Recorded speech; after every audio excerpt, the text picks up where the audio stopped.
these sorts of things. So how would you test for telepathy? So the typical case of telepathy is something like that. Somebody is thinking of somebody else, even if they haven't thought of them in a long time, and the other person just, a fleeting thought goes to their head, I wonder why this person's thinking of me.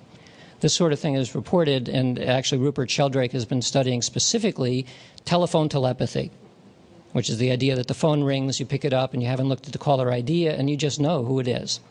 It happens more often than you might think. So the way this has been studied in the laboratory is through a method called the Ganzfeld. The Ganzfeld is a German word meaning whole field. And so what you do is you'd have a sender and a receiver. The receiver, you sit down and you put them under a red light.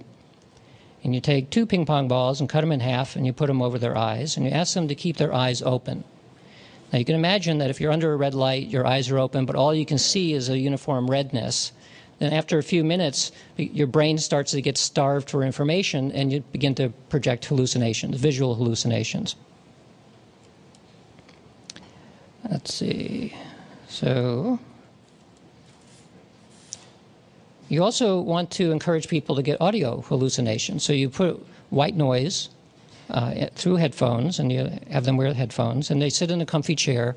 And after 15 minutes of this kind of stimulation, unpatterned stimulation, you begin to hear things and see things, very much like in a dream state. And that's the purpose of this method, to put somebody in a near dream state very quickly. And now you isolate them from the rest of the world, and you get a sender, and the sender's task is to think of something and try to inject those thoughts into this person's experience. And you encourage the person to speak aloud.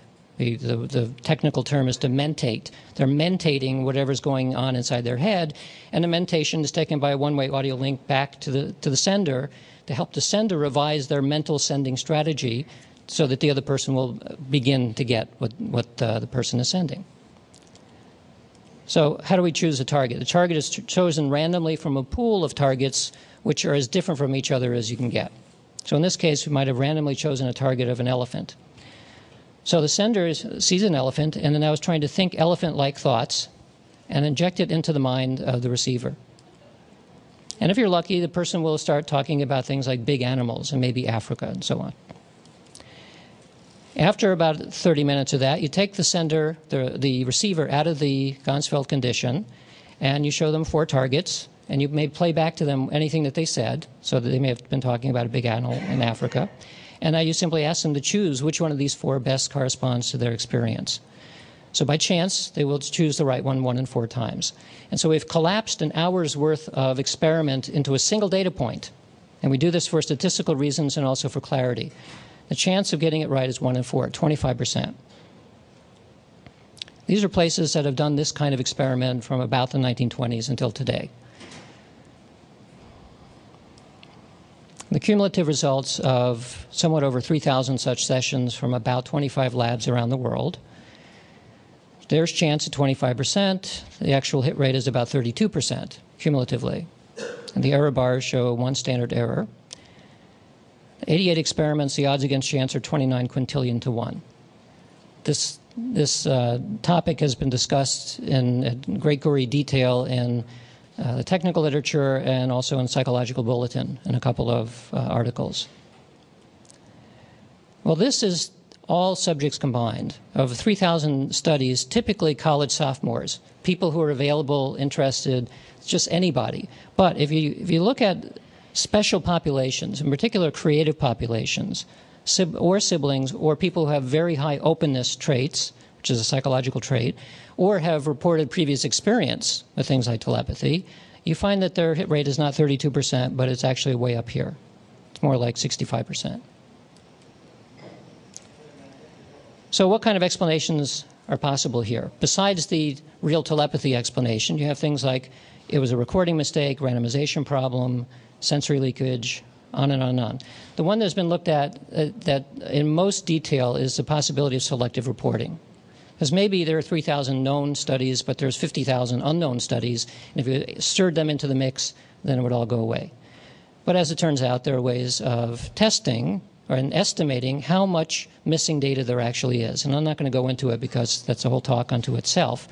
But the bottom line is that selective reporting is not a plausible explanation for the results that we see. What happens when people review this data? Well, don't like the kittens, so sometimes you have to bring them out.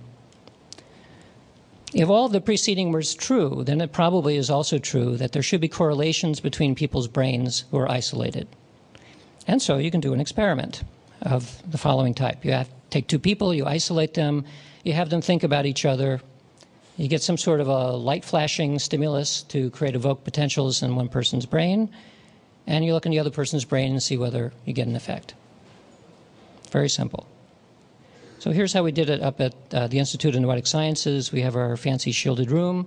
We put the receiver in there and measured a single cortical measure at CZ. The sender is at a distance. The sender's room is normally dark, but for the purposes of taking a picture, it has a flash here. So she's in a dark room looking at a blank screen, and every so often, the face of the other person pops up for a few seconds, and then it goes away. So that does two things. It does a visual stimulus. It creates a light flash, which will create an evoked potential in her brain. And it also reminds her what the nature of the task is, namely, you're trying to connect to your friend at a distance.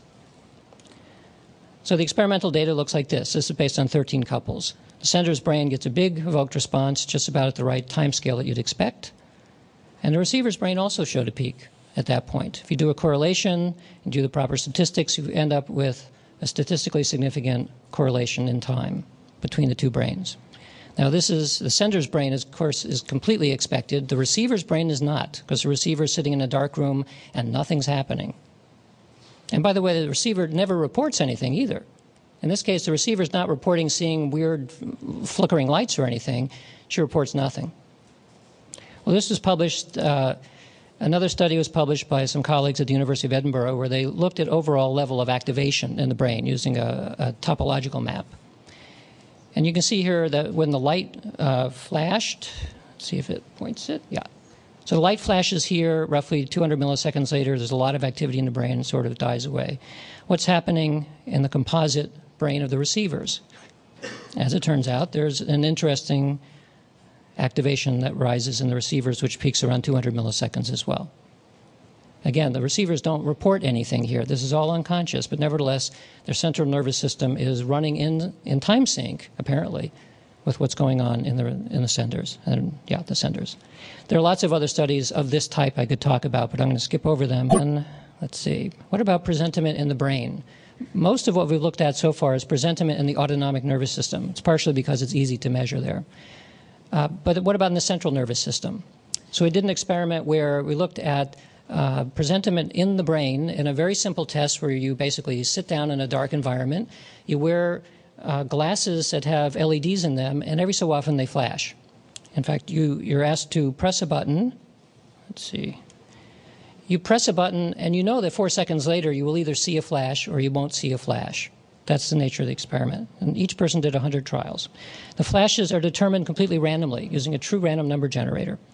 So this is the results shown for women. This is the median EEG in the two conditions. There's where the button is pressed. There's where the stimulus occurs, which is either a flash of light or no flash. That difference, 1 second before the flash, and remember, in all of these experiments, the stimulus is determined immediately before it's shown. So the physiological result that you see here is happening before the stimulus has been determined. It's not like it's a clairvoyant experiment where somebody knows what the answer is. Nobody knows what the answer is. It's determined on the fly right before it appears. So the women in this experiment got, that's the interesting result, they got a significant result, two-tailed, and the men did not. Men got a 0.12 probability. So interesting, but not significant. Well, here's something that looks kind of similar. There's a stimulus.